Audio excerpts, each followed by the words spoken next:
Welcome to film predictor అండి. And మొత్తానికి ఫైనల్గా ది ప్యారడైజ్ నుంచి సాంగ్ అయితే మనం వినడం అయితే జరిగింది. అది నిన్న సాయంత్రం అయితే దింపడం అయితే జరిగింది. అండ్ ఆ సాంగ్ గురించి మాట్లాడుకునే ముందు నేనైతే ఈగర్లు వెయిట్ చేశాను భయ్య ఈ సాంగ్ గురించి. అండ్ మెయిన్ అనిరుద్ధ్ గారి మ్యాజిక్ ఎలాగుంటుంది, ఇందులో నాని గారిని ఎలా చూపించబోతున్నారు అని ఆ క్యూరియాసిటీని బిల్డ్ చేశారు. అండ్ మొత్తానికి సాంగ్ వినిన తర్వాత శివాలు ఎక్కేసాయి భయ్య, మామూలుగా కాదు. అండ్ ఆ మెయిన్ వచ్చేసి మనందరికీ ఆ గ్లిప్స్ గట్ట అప్పుడే మనకి చాలా బాగా హైలైట్ అయింది. బట్ ఈ సాంగ్ వినిన తర్వాత అండ్ ఈ సినిమా మీద కొద్దిగా ఎక్స్పెక్టేషన్స్ పెంచేలా చేసిందనమాట. ఎందుకంటే ఈ సాంగ్లో నాని గారిని అయితే ఒక వేరే లెవెల్లో చూపించారు. అండ్ ఈ సాంగ్ పేరు వచ్చేసి ఆయా సేర్ అనేసి మనకి బీట్ అయితే కొట్టడం అయితే జరిగింది. అండ్ మెయిన్ ఇందులో బక్కోడికి మాత్రం మొత్తం క్రెడిట్ అవ్వచ్చు భయ్య, మామూలు కాదు. ఎందుకంటే మనకి స్టార్ట్ అవ్వడమే కొద్దిగా స్లోగా చిన్న స్టార్ట్ అవుతుంది. Tan tan tan tan tan tan అది చిన్న స్టార్ట్ అవడం అయితే జరుగుతుంది. బట్ అలా సాంగ్ వెళ్ళిన తర్వాత బీట్ ఏదరా అని మనకి అనిపించే టైంలో బీట్ వస్తుంది భయ్య, మామూలు కాదు. ఇచ్చి బడిసారని చెప్పొచ్చు. అండ్ మెయిన్ బక్కోడు మాత్రం ఏటి తాగి కొట్టాడో తెలియదు కానీ ఎర్రగా తీసేశాడు. అండ్ ఇందులో మాత్రం నాని గారిని వేరే లెవెల్లో చూపించబోతున్నారు అనేసి మనకు అర్థమైపోతుంది. బట్ ఈ సాంగ్ ఫస్ట్ టైం విన్నప్పుడు ఇదేం లిరిక్ రా, అసలు ఏం అర్థం కావట్లేదు, ఫాస్ట్ కొట్టుకుపోయారు, ఫాస్ట్ తెప్పుకుపోయారు అన్నట్టు నాకు అనిపించింది. బట్ రెండోసారి వినిన తర్వాత ఈ లిరిక్లో ఉన్న కొన్ని సీన్స్ నాకు అర్థమయ్యాయి. అండ్ చాలా బాగా రాశారు కదా అన్నట్టు నాకు అనిపించింది. బట్ ఈ లిరిక్ వినిన తర్వాత సినిమాలో ఒక ప్రాపర్ స్టోరీ పెట్టుకొని వచ్చారు.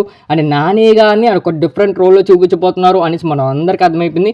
ఈ సాంగ్ ఎంటరింగ్లోనే మనోడు బిర్యానీ పంచుతాడు, అంటే బిర్యానీ పార్టీ. మన సొంపుని బాబు గారు ఇందులో బిర్యానీ చేస్తారు కదా, అందుకే బిర్యానీ పార్టీ ఇస్తారనమాట. ఆ బిర్యానీ పార్టీ ఎందుకు ఇచ్చారో అవన్నీ మనకి తర్వాత తెలుస్తాయి కానీ. బట్ ఈ సాంగ్ గురించి వచ్చేస్తే ఇందులో లిరిక్ అయితే చాలా బాగా రాశారు. మళ్ళీ తాళ్ళు లేని అనేసి మనకు ఒక లిరిక్ అనేది చాలా బాగా రాశారు. అండ్ మెట్టి ఎదుగుతాను ఆయా సేర్, అసలు సూపర్ లిరిక్ భయం, మామూలు లేదు. చాలా ఉన్నాయి ఇందులోని. మనకి సాంగ్ ఎండ్ అయ్యేలోకి ఎన్ని లిరిక్లు వింటామంటే అందులో ఉన్న ప్రతి ఒక్క బిట్ మనకి ఆకట్టుకున్నట్టు ఉంటుంది అనమాట. ఎందుకంటే ఒక మిడిల్ క్లాస్ వాడికి తగులుతుంది భయ్య ఈ సాంగ్ అన్నట్టు నాకు అనిపించింది. అండ్ ఇందులో నాని గారు వేసే స్టెప్స్ అయితే పూనకాలు లోడింగ్ భయ్య, మామూలు కాదు. ఏటి భయ్య ఆ స్టెప్స్ అన్నట్టు మనకు అనిపిస్తుంది. అండ్ మెయిన్ ఆ కూర్చొని స్టెప్ ఒకటి, అండ్ ఇంకోటి ఏంటంటే ఆ పిలక పట్టుకొని వేస్తారు కదా, ఆ స్టెప్ అయితే ఇంకో టూ గుడ్ అనిపించింది నాకైతే. నాని గారి ఫ్యాన్స్ ఇప్పటి వరకు కొంతమంది ఉంటారు, అంటే కొంతమంది నాని గారి ఫ్యాన్నే నేను, బట్ నేను వేరే ఫ్యాన్ని అందరూ కొంతమంది చెప్పుకుంటారు. బట్ అలాంటి వాళ్ళు కూడా ఇంక ఈ బిట్ చూసిన తర్వాత ఖచ్చితంగా నాన్నగారు ఫుల్ ప్రెజెంట్ ఫ్యాన్స్ కింద అయిపోతారనమాట.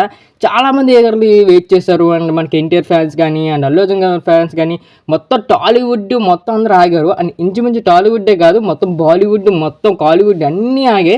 ఎందుకంటే ఈ డైరెక్టర్ ఇచ్చిన ఇంపాక్ట్ అలాంటిది. అండ్ మన బక్కోడు ఇచ్చిన సాంగ్ బీజం అలాంటిది అనమాట. అండ్ ఇందులో మెయిన్ నాన్నగారి గెటప్ గురించి కూడా చాలా వరకు ఏదైనా రిలీజ్ చేస్తారా ఈ సాంగ్లోనే అనేసి చాలామంది వెయిట్ చేశారు. బట్ ఫైనల్లీ మాత్రం సాంగ్ అయితే ఫుల్ బిర్యానీ అని చెప్పొచ్చు. నాని గారి బర్త్డే ఇప్పటివరకు ఎలా చేసుకున్నారో మనకు తెలియదు కానీ, బట్ ఈ సాంగ్తో అయితే నిన్న నైట్ వేరే లెవెల్. అంటే నిన్న నైట్ ఈ సాంగ్ ఎప్పుడైతే రిలీజ్ చేశారో అప్పటి నుంచి అసలే సెలబ్రేషన్స్ నాని గారికి అండ్ పుట్టినరోజు అని మొదలైంది అన్నట్టు నాకు అనిపించింది. ఈ సాంగ్ అయితే చాలా బాగా నచ్చింది. ఎవరైనా ఒకవేళ విని ఉండకపోతే, ఇంకా మీకు తెలియకపోతే, ఎవరు తెలిసిన వాళ్ళు ఉండరు, ఒకవేళ మీకు తెలియకపోతే ఖచ్చితంగా యూట్యూబ్లో ఉంది, వెళ్ళి చూసేయండి, మామూలు కాదు, శివాలు ఎక్కిచ్చేస్తుంది. అండ్ ఈ సాంగ్ థియేటర్లో మిస్ అయిపోయినరా అన్నట్టు నాకు అనిపించింది. అండ్ ఈ సినిమా వచ్చేసి మనకు ఆగస్టులో పెట్టుకోవడం అయితే జరిగింది. అండ్ యాక్చువల్లీ వచ్చే నెల దిగాలి మిస్ అయ్యిందిరా అన్నట్టు నాకు అనిపించింది. ఎందుకంటే ఆగలేకపోతున్నాను భయ్య. ఆ బీజిఎం అండ్ మెయిన్ ఆ గెటప్స్ అండ్ మెయిన్ ఈ స్టోరీ ఎలా ఉండబోతుంది అని ఊహించుకుంటే మెంటల్ ఎక్కిపోతుంది, నాకు శివాలు ఎక్కిపోతుంది అనమాట. మళ్ళీ ఇంకోసారి వేసేస్తాను ఈ వీడియో అయిపోయిన తర్వాత, మళ్ళీ ఆ సాంగ్ మళ్ళీ ఒకసారి టీవీలో వేసేస్తాను అండ్ మొత్తం వినేస్తాను అనమాట. చాలా బాగుంది. అండ్ ఈ మెయిన్ ఆ లిరిక్ అనేది నాకు బాగా నచ్చేసింది. అండ్ ఇంకా ఎవరైతే సాంగ్ వినలేదు వెళ్ళి వినియండి. అండ్ ఇంకా ఏమైనా ఈ సినిమా గురించి అప్డేట్స్ వస్తే ఖచ్చితంగా మాట్లాడుకుందాం. ఇంకా మన ఛానల్ ఎవరైతే సబ్స్క్రైబ్ చేసుకోలేదో సబ్స్క్రైబ్ చేసుకొని బెల్ ఐకాన్ మాత్రం అలా పెట్టుకోండి.